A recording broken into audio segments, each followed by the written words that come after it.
There's science behind the idea that it's not matter that's emitting field, an electromagnetic field. It's actually that field that is actually creating matter.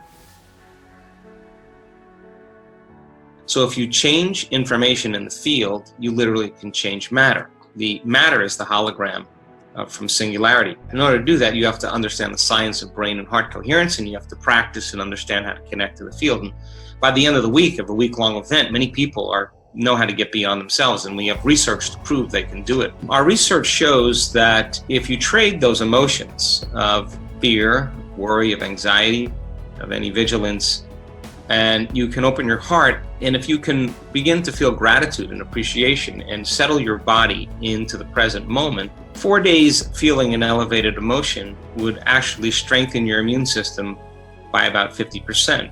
We've done the research to show that once energy makes it into your heart, the body begins to, it's so objective that it doesn't know the difference between the emotion you're feeling by thought alone and some emotion you would feel from some reaction in your environment. Your body in that state is beginning to believe it's safe enough to relax into the present moment. When that occurs, the immune system begins to upregulate and it begins to make these antibodies. Those antibodies are the body's natural defense against bacteria and viruses. They're those shields that protect the body from foreign invaders. And 4 days of doing that, imagine if you practice doing that every single day. I think by working with your body and elevating your emotional state, you could literally become more resistant or more in a state of order, independent of your outer environment. In order for that to happen, you're actually sending a signal, new information to your immune system to begin to become prosperous, to begin to grow, to begin to repair,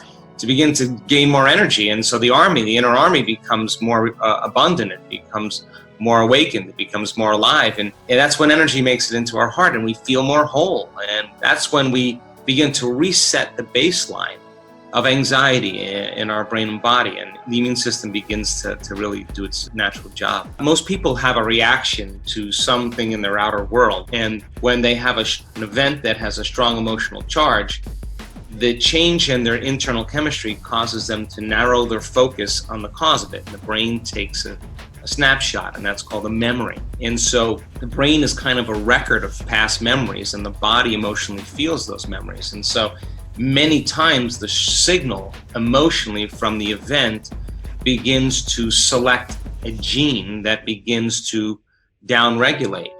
And every time the person thinks about the past event over and over again, they're producing the same chemistry in their brain and body. And stimulus and response, thought and feeling, image and emotion is conditioning the body into the past. So it begins to program the gene. And the gene starts to make cheaper proteins. It downregulates, and enzymes and hormones, and the body starts moving further out of balance. And so the person then thinks neurologically within the memory of that experience and feels chemically within those emotions, and how they think and feel is their state of being. So many times the gene starts to be activated after a strong emotional event. So then how could we begin to change that gene expression? So it would make sense then if you could feel an elevated emotion and you could combine a coherent brain with an elevated emotion and combine those two.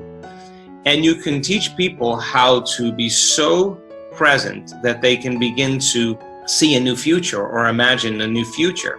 There comes a moment that if they did it properly, if they started feeling the emotion of that event before it took place. In other words, you can't wait for your healing to feel wholeness.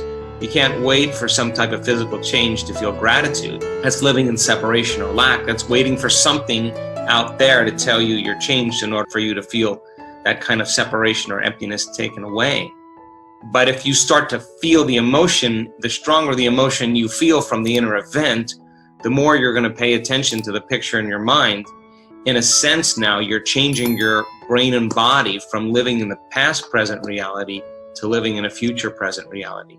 In other words, the stronger the emotion you feel, if the emotion of ecstasy or bliss or freedom is greater than the quotient of betrayal or shock or pain from the past, now the body is literally no longer in the past, it's in a new future. And the stronger the emotion you feel, instead of paying attention to the picture in your outer world, if you're truly in a state of meditation, your body is so objective that it's believing that future event is happening in the present moment because you're feeling the emotion of that event. And that begins to select and instruct new genes, and genes make proteins, and proteins are responsible for the structure and function of your body, and the expression of protein becomes the expression of life. And we have seen people have an inner event that transforms them to such a degree that all of the shock and betrayal that happened in their past, they look back at their entire past and they say, I don't want to change anything about my past because it brought me to this moment. I understand why I had to go through all of that to finally feel this. It was worth it. And they're betrayers, they're abusers, they have nothing but compassion and love for them. They're seeing it from a different level of consciousness, not from the same emotion. And the memory without the emotional charge is wisdom, and the person now no longer is living in the past. And so that's what we want people to experience. That inner event is so real that it replaces the circuitry, the gene expression of the past into a new program of the future. If you take a person and you have them close their eyes and mentally rehearse doing bicep curls in their mind, and they come for 1 hour a day into a clinic, and you add the emotional component of stronger, harder, more intense, and they practice that with their eyes closed, never lifting a weight. At the end of 2 weeks, their muscle strength increases by 13.5%. So that means then, when we're truly present and we add an emotional component, if you can do it in the present moment and stay present and repeat it over and over again, when the brain is in the present moment, it will not know the difference between the real life event of contracting your muscles and doing it in your mind.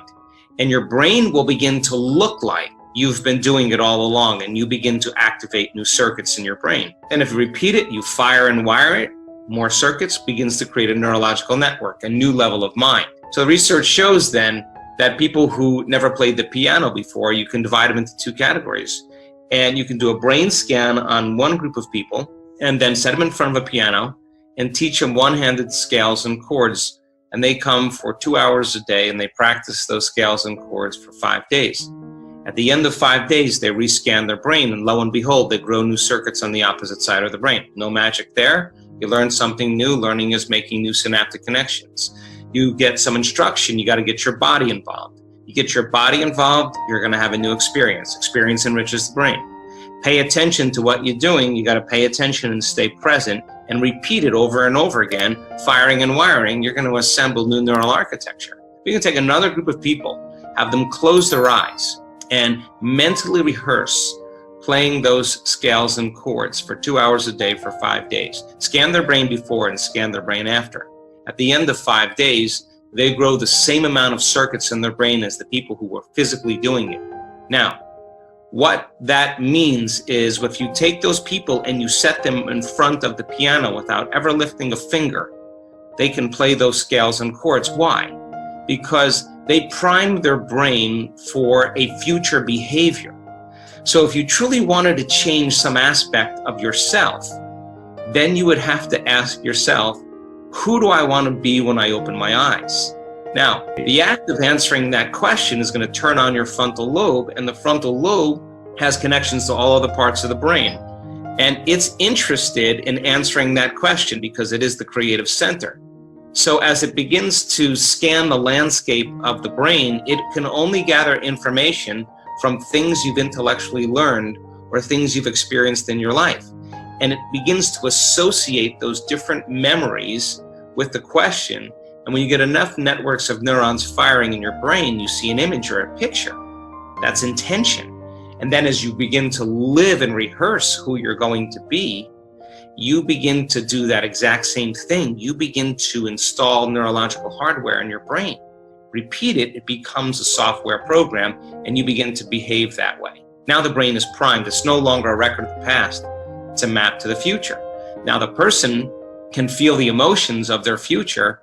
You're going to see a person move into a different state of being, and they are going to have all kinds of biological changes.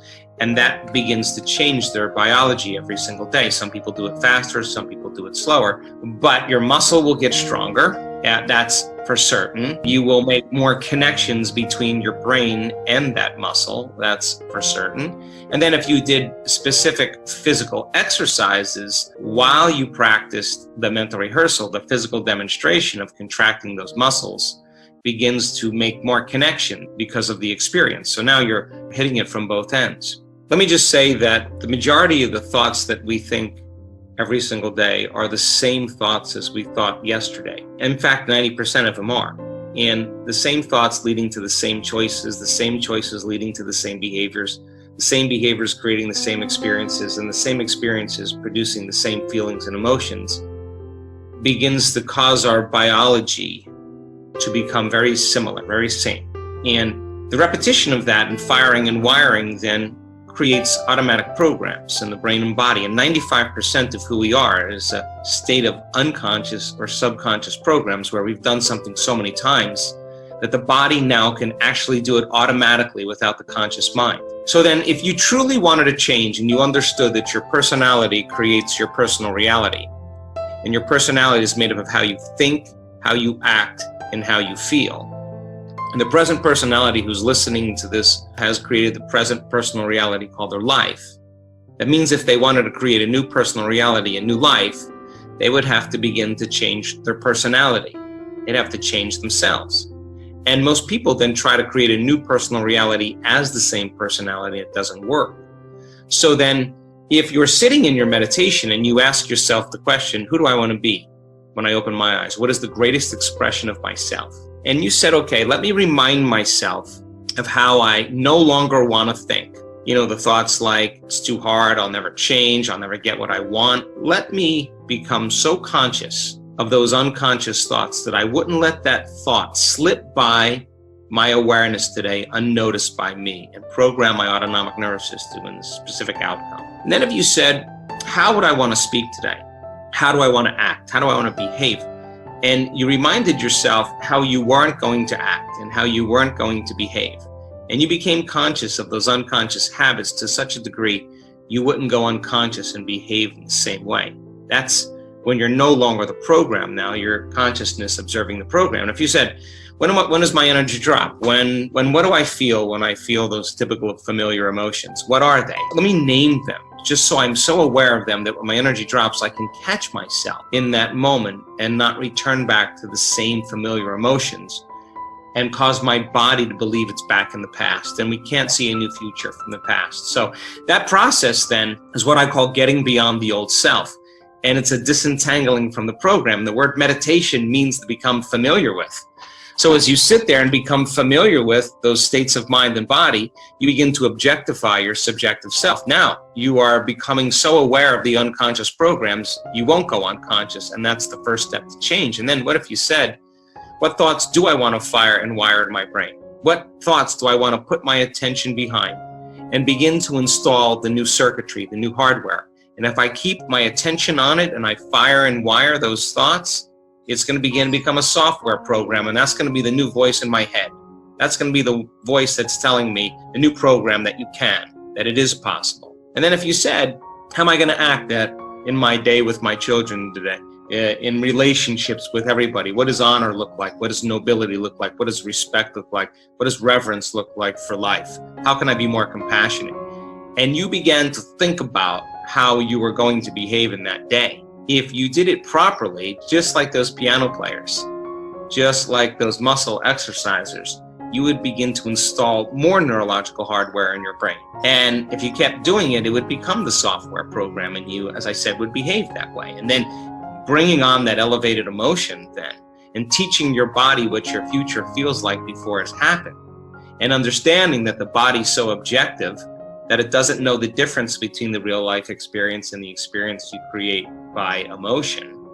That means then, if the environment signals the gene and the end product of the experience in the environment is an emotion, you could signal the gene ahead of the environment if you feel this emotion. And if you understand that, you would assign meaning to it, and you wouldn't get up until you felt it. Now, I would say then, if you kept practicing this, you would begin to neurochemically condition your mind and body into a new state of being. And that would begin to become more familiar to you. And you would begin to think differently, begin to act differently, and you would begin to feel differently. And that's a new personality. And many people who heal in this work, when they get on the stage and they say, we say, well, where did it go? Where did the cancer go? Where did the Parkinson's go? And they say, hey, I think it belongs in the old personality. I'm somebody else. There's a change in biology and chemistry as a result of it. According to Dr. Joe Dispenza, research shows that if you trade those emotions of fear, worry, and anxiety, and you can open up your heart and begin to feel gratitude and appreciation, and settle your body into the present moment, in just 4 days, feeling an elevated emotion would actually strengthen your immune system by about 50%. That once energy makes it into your heart, the body doesn't know the difference between the emotion you're feeling by thought alone. Your body, in that state, is beginning to believe it's safe enough to relax into the present moment.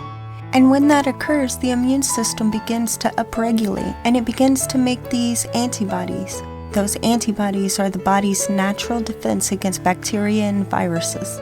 They are the shield that protects the body against foreign invaders.